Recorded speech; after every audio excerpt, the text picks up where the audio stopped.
Miq, mirë se takojmë sërish në një prej këtyre ditëve, në këtyre netëve të begata të muajit të bekuar të Ramazanit. Do të jemi edhe sot me një temë të rëndësishme, duke qenë se ky është muaji i zemrave të devotshme, zemrave të shëndosha dhe zemrave të cilat janë vazhdimisht në përkujtimin e mirësive begative dhe rrugëtimit të tyre drejt Zotit të Madhëruar. Do të flasim sot për një sëmundje e cila shpesh na e prish këtë rrugëtim ose së paku na ngadalson. Do të flasim për mllefin. Përse shpesh përfshihemi nga situata mlefi, pse mlefi është një prej sëmundjeve ku trajtohet në librin e Zotit, trajtohet në hadithet e Profetit sallallahu alajhi wasallam, por gjithashtu përmes tyre dietarët kanë sjell vazhdimisht këshilla dhe orientime se si ta ruajmë veten nga kjo sëmundje dhe se si ta kurojmë nëse jemi përfshirë në të. Për të folur mbi këtë temë kemi sot kënaqësinë të dëgjojmë shpjegimet e Hoxhës nderuar Besart Feka. Hoxh, mirë se vini. Mirë se e gjetëm, Allahu i dashur, Allahu ju shpërbleft për ftesën. Amin dhe ju. Hoxh, nëse flasim për mllefin si një prej sëmundjeve të zemrës, si mund ta përkufizonim fetarisht këtë në kuadrin e përmirësimit të zemrës të çdo besimtari? Bismillah, wassalatu wassalamu ala rasulillah. Allahun e falenderojmë për herë. Lutem Allahun madhëshëm që në këtë muaj të bekuar Allahu na mundsoj që përveç kryerjes së agjerimit, namazeve, të arrijmë edhe të pastrojmë zemrat tona, të edukojmë vetveten tonë, sepse ky muaj, pra siç është edhe titulli i emisionit, është muaji i pastrimit të zemrave. Kështu që lutim Allahun që të na mundsoj që jo vetëm mllefin, por gjitha sëmundjet tjera t'i largojmë në këtë muaj të begat. Padyshim që mlefi, dietarët e kanë konsideruar si një prej sëmundjeve të zemrës, e kanë renditur në librat e sëmundjeve të zemrës, në librat e shkencës të tezkijës, të pastrimit të shpirtrave. Dhe shumë prej dietarëve konsiderojnë si një prej mëkateve të mëdha, minel kebair. Prandaj besimtari duhet me pas shumë kujdes. Për definimeve që kanë bërë dietarët,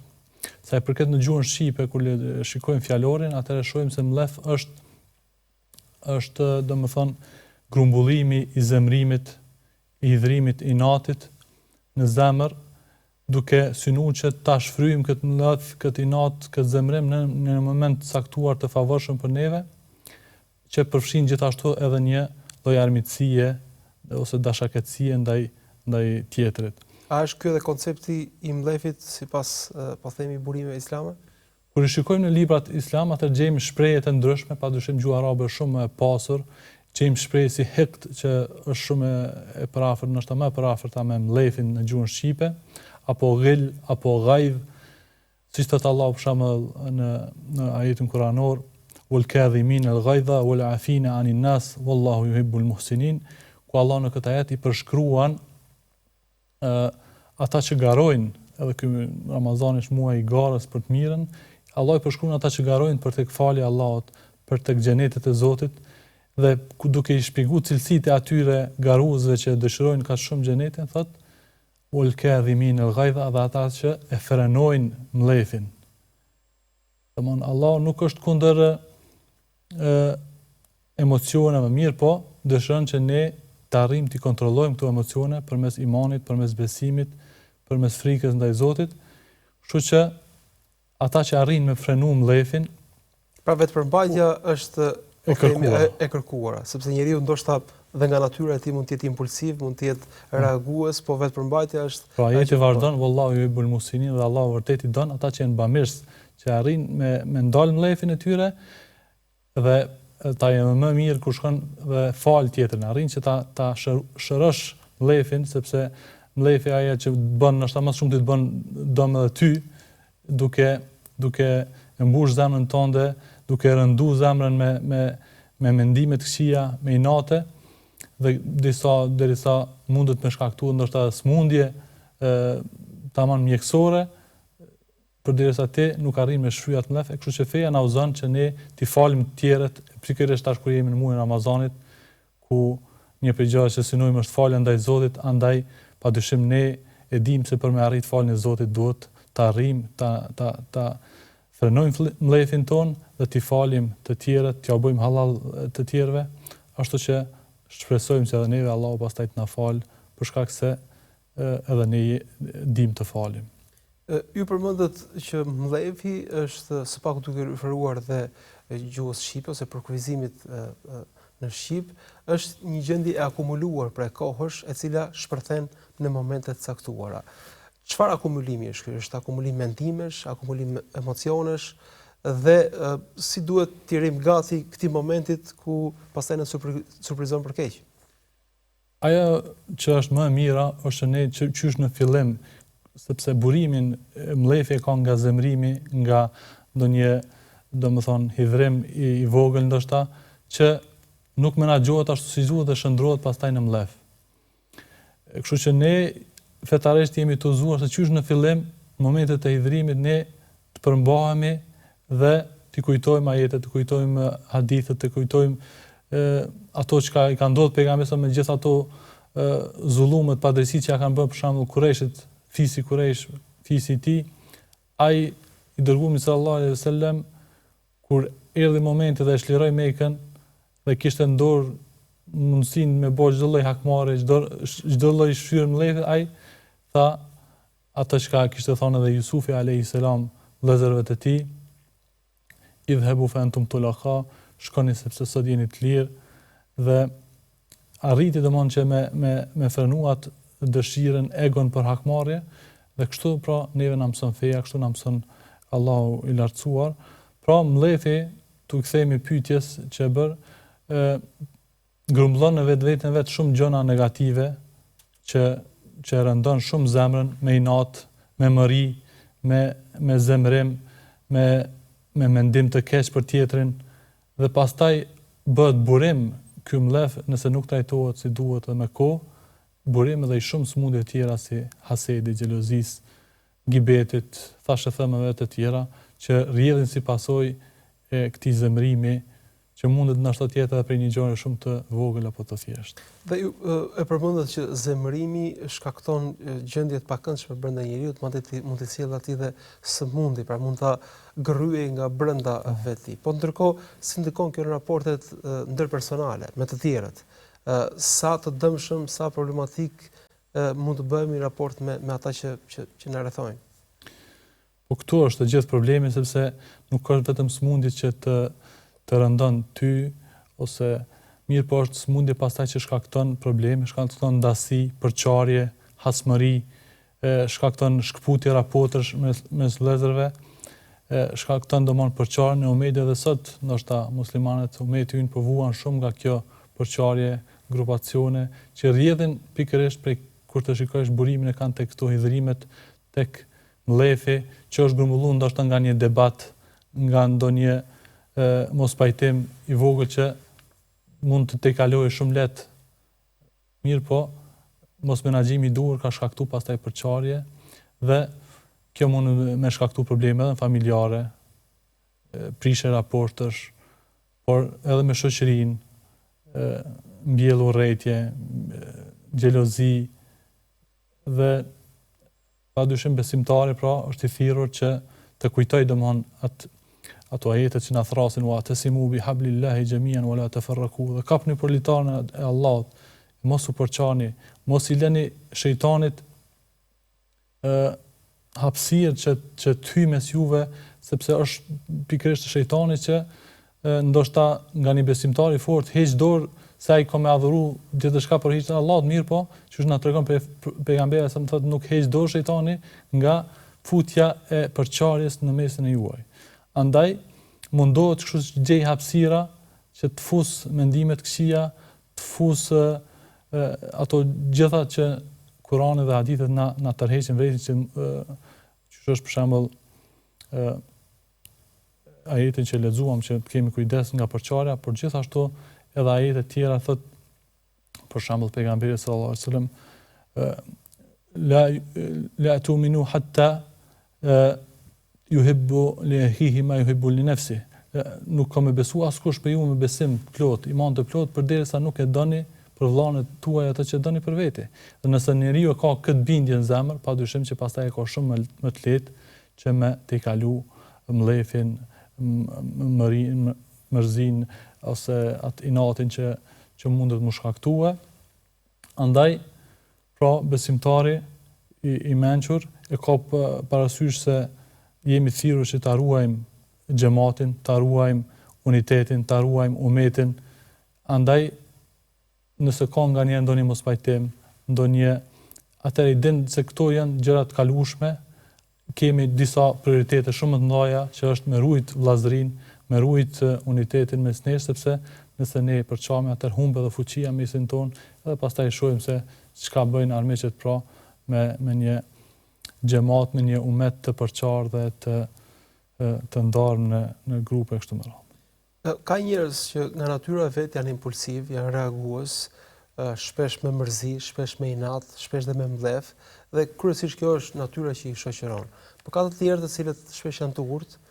po thon kujdes se kur mërzitet ky është shumë i keq. Pra, duket sikur mbledhi akumulohet dhe gjen disa momente të cilat në një mënyrë e shndrojnë personin që kemi përballë në një personalitet tërësisht tjetër nga ajo që presin njerëzit. Cilat janë ato rrugët ku mbledhi shfaqet, del dhe bën dëmin e vet? Po sigurisht njerëzit dallojnë për kanë karakteret e tyre. I ka përshkruar jam një hadith se janë ndoshta ato katër raste më shpeshta që njeriu dikush për shembull shumë shpejt zemërohet, po e ka edhe të mirën tjetër që shumë shpejt fal. Kurse dikush e ka që shumë ngadalë zemërohet, po edhe ngadalë fal. Dikush ngadalë zemërohet, po shumë shpejt fal. Më i miri është dhe grada më e mirë është që ai edhe ngadalë zemërohet, po edhe arrin që shpejt t'i fal të tjerët dhe qysh kanë vepruar sahabët kur i shohim historinë e tyre që kur kanë pasur ndonjë mospajtim mes tyre, shumë shpejt ktheheshin me pendim për një tjetër ngjarje për shembull me Abu Dherrin dhe Bilalin, ku kishin pas një zënk mes tyre dhe ishte ofendu Bilali, mirë po pasi këshillës nga pejgamberi sallallahu alajhi wasallam ndaj Abu Dherrit, atëherë Abu Dherr më njëherë kishte pranuar këshillën dhe kishte vendos fytyrën e tij në tokë, kishte thonë nuk largohem nga toka përse të më shkelesh me këmbën tënde në fytyrë, për arsye se ndjej pendim të madh për ato që thash, atë fjalë që lëshova në mënyrë të gabuar, në mënyrë të pa menduar mirë, dhe kështu Bilali ishte afruar, kështu asnjëherë nuk ndodhte që unë më shkel fytyrën një njeriu që bën sejdë Allahut, që bën adhurim Allahut, dhe kështu domoni te kalonin këto hidhrime, këto mospajtime mes tyre. Allah na thret, domethënë që njeri të meditoj ajetet kuranore. Muaji Ramazan është gjithashtu muaji Kuranit, shahru Ramadan alladhi unzila fihi al-Quran. Andaj për shembull ajeti kuranor ku Allah na thret që illa men ata Allah bi kalbin salim. Dhe në ditën e gjykimit do të shpëton vetëm ata që shkojnë tek Allahu me zemër të pastër. Kurse ata që shkojnë tek Allahu me zemër me smundje të ndryshme, padyshim që do të jetë pengesë e madhe për ata që të arrijnë në xhenet apo në gradat e larta të xhenetit. Andaj besimtari i kujton për shembull ajo që shpesh më kujtohet, edhe besoj që është një ngjarje që mundet më ndihmu shumë vëllezërit besimtarë që me të i kalu hidhrimin edhe me të i kalu këto zënkat mes mlefin e kështu, është për shembull hadithi i atij personit ku kishte hyrë një person 3 ditë rresht i njëjti në xhaminë e pejgamberit dhe kishte thonë i dërguari i Allahut, shikoni tash do të hyjë një banor i xhenetit. Dhe kështu vazhdon 3 ditë radhës dhe i dërguari i Allahut thotë, shikoni tash do të hyjë një banor i xhenetit. Dhe kështu një ditë Abdullah ibn Omeri vendosët, unë do të shikoj se çka vepron ky person, çka ka bëu ky që të jetë i përgëzuar kështu nga i dërguari i Allahut 3 ditë rresht si banor i xhenetit, dhe shkon e gjen një arsyetim, thotë kam pas një zënk me babain, thotë edhe 3 ditë jam betu që nuk do të shkoj në shtëpi dhe kam nevojë që të më bësh një vend, dhe shkon tek ai, rrin në shtëpinë e tij dhe analizon se apo falet natën apo Mirë po vren se është një njeri i thjesht, nuk është se bënte shumë adhurime apo diçka, kur rrotulloi natën përmendte Allahun dhe diku në ditën e tretë Abdullah ibn Omer e pyet thotë në disa transmetime përmend se emrin e ka pas Saad, thotë kështu thotë unë nuk kam pas asnjë problem me babaj, mirë, po kjo është qëllimi që kam ardhur me të pa, andaj thotë më tregon çka mendon se mund të jetë ajo vepër që ty të ka bërë që të jesh i përgëzuar qysh në këtë botë me xhenet. Thotë valla nuk di diçka që kam të veçantë tjerë, mirë, po ndoshta thotë është një gjë që unë para se të flej thotë arri që mi u bë halal vëllezërët mi, arri që me largu çdo mlef, çdo inat, çdo mëri, çdo dëshirë për hakmarrje ndaj vëllezërët mi dhe kështu para se të flej gjithë angazhohem me pastru zemrën ndaj vëllezërëve të mi. Pra sa më pak ngarkesa brenda zemrës dhe shpirtit për njerëzit, për opinionet e gabuara, për ato episodet e pakëndshme që mund të ketë ndodhur ose edhe paraqyqimet e ndryshme që mund të vinë shpesh. Po ndërkohë përse hipokrizia është konsideruar si nëna e gjithë sëmundjeve të zemrës që me sa duket lidhet edhe me mlefin? Po sigurisht nifaku, hipokrizia, dyftësia është për aty në sëmundjeve të zemrës. Qysh Allah e quan thot fi kulubi maradun fazadahumullahu maradun në zemrat e tyre thot ka sëmundje thot dhe nëse nuk i bjen që nëse nuk trajtohen ato sëmundje vetë se kanë mushtuar dhe kanë murrit. Kështu pra dietarët kur kanë folur për mlefin kanë thënë se një prej burimeve ose sherreve që shkakton mlefi zemrim në zemër është që ty të detyron që të bësh edhe dyftësh ose të kesh një fak pastaj, sepse nga mosmundësia që ti ta shfryesh mlefin ndaj tjetrit, atëherë ti paraqitesh se nuk ka asgjë mes teje dhe ti dhe je domthon ndryshe je me sjellje kur je me të dhe ndryshe je në zemrën tënde. Andaj Allahu është ai që i shikon zemrat tona. Inna Allaha yanzuru ila la yanzuru ila suwarikum walakin yanzuru ila qulubikum. Allah nuk shikon në fizionominë juaj, por ajo çka Allah ka vëmendjen me shiku për me vlerësu juve është zemrat e juaj se çka përmban në zemër. Pra, sado që ti je shef ato që kanë në zemër dhe paraqitesh para tjetër se nuk kam asgjë dhe në zemrën e ke mbushur me mlef, atëherë kjo është një sëmundje që besimtari duhet sa më shpejt ta largoj, ta pastroj vetveten e tij, nuk ka moment më të mirë se sa ky muaj i bekuar, muaji i Ramazanit, që njeriu të ndalet të kujtoj këto mësimet pejgamberit, të kujtoj ngjarjen e Jusufit alayhis salam, me gjithë ato që kishin bërë vëllezërit e tij, në fund arriti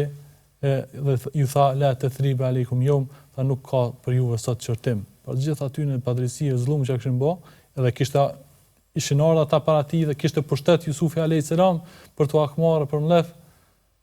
bile edhe prap aty para aty kishin fol këtë se për Jusufin alayhis salam, mirë po ai arriti me kështu kemi edhe shembull në pejgamberin sa me Taifin, që kishte qenë një prej momente më të vështira, siç Aisha Allah qoftë e kënaqur me të, kishte pyet njëri i dërguar i Allahut, kishte thënë, a ka ndonjë ngjarje më të vështirë për ty se sa Uhudi ku i kishte vdek Axha, ishte masakruar Axha i tij, shumë shok, mbi 70 shok. Aisha thotë, Taifi ka qenë ngjarja më e rëndësishme për mua. Sepse ishte përbuzur, aty kishte pas shpresën për shpëtim dhe ata kishin ngushzuar, kishin gjuar me gur. Dhe pastaj në fund të kësaj ngjarje kishte ardhur meleku Xhibrili alayhis salam bashkë me melekun e kodrave dhe kishte thonë, o i dërguari i Allahut, a ti bashkojmë kodrat dhe ti zhdukum ata sepse kanë fyer ofenduar të dërguarin e Allahut dhe meritonin. Mirë po, i dërguari i Allahut çka nuk e shfrytëzoi me shfrye mlefin, nuk e shfrytëzoi me kënaq egon e tij, mirë po çka tha? Tha ndoshta tha prej fëmijëve të tyre të del dikush që do ta adhurojë Allahun, andaj nuk ka dobi që ne të hakmerremi ndaj tjetrit. Shumë edukator, shumë këshillues, shumë mentor këshillojnë që në situata mërzitje, konflikti, inati të mos marrin vendimet më hershme. Së paku të kalojnë pak çaste dhe pastaj le të veprojmë. Sa e rëndësishme është që mlefi të kemi vetë përmbajtje në situata mërzitje dhe mlefi në çastet e para kur na ndizet ai zjarri i brendshëm. Po, sigurisht, domethënë dietarë kur kanë folur, shumë prej dietarë kanë konsideruar se vendimarrjet që bëhen, sikurse edhe shkruazimi në çështjen në kohë kur je i mllefosur, konsiderohet i pavlefshëm për arsye se ti nuk je vetvetja dhe nuk mundesh me marr asnjë vendime drejta. Andaj një prej të këqijave domethënë është që pra mlefi e turbullon mendjen, e mbulon mendjen dhe nuk të lën ty me vepru ose me mendu drejt dhe ashtu siç na mëson Islami, mirë po, njeriu vepron duke mundu me kënaq atë egon dhe epshin e tij. Andaj feja padyshim pra na uzon, na mëson që qysh ka ndodhur një rast, pejgamberi kishte pa një person që ishte shumë i mllefosur, i kishin skuqur fytyra, damarët, thotë unë e di thotë një fjalë se sikur ta kishte thonë ky person, kish me te kalu këtë. Thotë cila është ajo fjalë e dërguar me Allahut, thotë le të thotë a'udhu billahi minash shaitanir rajim, le të kërkon mbrojtje nga shejtani i mallkuar. Sepse siç thamë edhe më herët, shejtani është një prej atyre që i nxit dhe bën cytje që ti të mllefosësh dhe ta kthesh atë mllefin, sidomos e shfrytëzon këto çastet kur ti i mllefosur, që vjen edhe me cytje tjera që nxit ty për hakmarrje, për Allah na rujt pastaj me quhen gjëra të tjera, vrasjet gjërat e tjera. Edhe këtë dua dhe këtë shprehje mund ta përdorim të gjithë në situata mllefje dhe mllefosje. Pra nuk vlen vetëm për atë personin, historia e profetit e por besoj vlen për të gjithë. Po, për gjithë sigurisht. Është hadithi tjetër thotë i dërguari Allahut alayhis salam thotë shejtani është kriju prej zjarrit, andaj thotë kur të keni mllef, thotë për me largu ndikimin e shejtanit, thotë merrni abdes, sepse abdesi e largon thotë atë zjarrin, atë nxehtësinë e shejtanit që e shfrytëzon pra momentin e mllefit që ty të bëj cytje. Por gjithashtu kemi edhe dua të shumta. Për shembull kemi duan në Kur'an ku Allah na ka mësuar, ku thot Allah i lartësuar thot Rabbana ighfir lana wa li ikhwanina alladhina sabaquna bil iman wa la taj'al fi qulubina ghillan lil ladhina amanu Rabbana innaka raufur rahim. Thot ne pra bëjmë dua së pari Allah na fal neve, pastaj edhe vëllezërit tanë që na kanë paraprirë neve me iman. Pra ata janë meritorë që ne sot jemi besimtar për gjeneratat para neve. Pastaj thot o Allah, dhe kjo që duhet me na pas, domethënë na si besimtar me pas mendje për herë, Rabbana la taj'al ghillan lil ladhina amanu. Allah mos në lejo që në zemrat tona të mbajmë mllef, inat për ata që janë besimtar, për ata që kanë besu. Vërtet Allah ti je falës mëshirues i madh. Andaj pra Allah po na mëson që të kërkojmë mbrojtje nga kjo smundje dhe nuk duhet të lejojmë kjo të kultivohet në zemrat tona dhe të mbijetojë në zemrat tona, sepse pastaj rritet edhe shkakton vetëm probleme edhe smundje e pasoja të tjera. Ndonjëherë në situata mblefi, mërzie dhe inati, ndoshta nuk ndërmarrim një veprim konkret, ndoshta nuk dëmtojmë të konkretisht dhe në atë moment, por se betohemi me betime të cilat në një farë mënyrë janë betime hakmarrëse, pra duke u betuar se do bëj këtë ose nuk do bëj atë veprim. Sa problematike janë këto betime në situata mblefi? Sigurisht edhe betimet kur bëhen në situata mblefi, ato që është ta më marrë shumë për dietarë nuk i konsiderojnë si betime për arsye se janë bërë në gjendje që njeriu nuk është vetvetja, sikurse në një gjendje dehse, sikurse ai person që bën veprime kur është i dehur, që nuk merren, ashtu edhe ai kur është i dhruar. Kështu që besimtari pra duhet me pas kujdes dhe ta trajtoj këtë formën e mllefit në formën që na ka mësuar pejgamberi për të ruajtur nga, sepse pasojat pastaj e veprimeve në gjendje mlefi janë shumë të mëdha dhe ndoshta edhe fjalët që i thua pastaj ato kanë përgjegjësi për to dhe kanë thonë dietarët që ndodh njeriu për shkak një fjale që thot, ndoshta të largohet nga xheneti ose futet në zjarr për me vite të tëra, 70 vite të tëra, ose kanë thonë ndodh që për një fjalë të vetme që thot në këtë kohë mlefi, në këtë kohë hidhrimi, ai njeri ti humb shpërblimet e shumë viteve angazhim me adhurime, ibadete, e thot një fjalë të rëndë, për shembull, na si javnojmë veshin, por është një fjalë që pejgamberi kishte këshilluar një prej gravet e tij që kishte thonë për një grua, vetëm kishte bëu me gjest. Ajo se është e shkurt në mënyrë ironike, në mënyrë atëherë pejgamberi ka thonë një fjalë se sikur të kishim hudh në det atë fjalë, kish me turbullu edhe detin, është fjalë e rëndë që shkakton plag, shkakton mlef tek tjetri. Andaj edhe nëse ndodh kjo atëherë do t'i përdorim ato mjetet që e shërojnë mlefin tek të tjerët, siç është kërkimfalja, që besimtari duhet të ketë për herë. Kërkimfalje të sinqert, kërkimfalje ashtu siç është domethënë e madhe shkaktimi i mlefit tek tjetri, ashtu do të jetë aq e madhe do të jetë edhe kërkimfalja, apo metoda tjera që na ka mësuar pejgamberi, ka thonë të habu, dhuroni dhurata njëri tjetrin ashtu që të shtohet dashuria mes jush. Ka transmetim tjetër që dhuroni dhuratat sepse dhuratat e largojnë që inatin, mlefin, xhelozinë në zemrat e besimtarëve.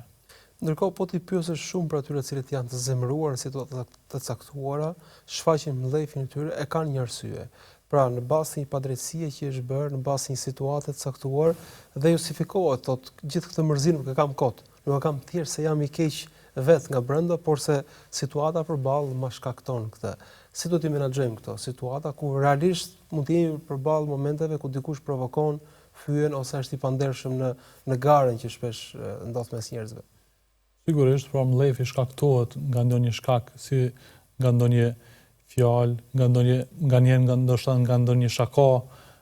e tepruar, nga ndonjë debat jo i sinqert, nga ndonjë garë, konkurrencë mes shokëve, ka ndonjë arsye gjithmonë, kështu që besimtari duhet me pas kujdes që mos të jetë shkaktar asnjëherë i mlefit të tjetri. Edhe nëse bëhet shkaktar atëherë të arrijë që të kërkoj falje, të rregulloj dëmin që ka shkaktuar përmes atyre metodave që na ka mësuar pra i dërguari sallallahu alajhi wasallam. Andaj mos të jemi mendim dhej, të jemi modest, se mendimasia pastaj shkakton mlefte të tjerët. Kurse modestia është ajo që e shëron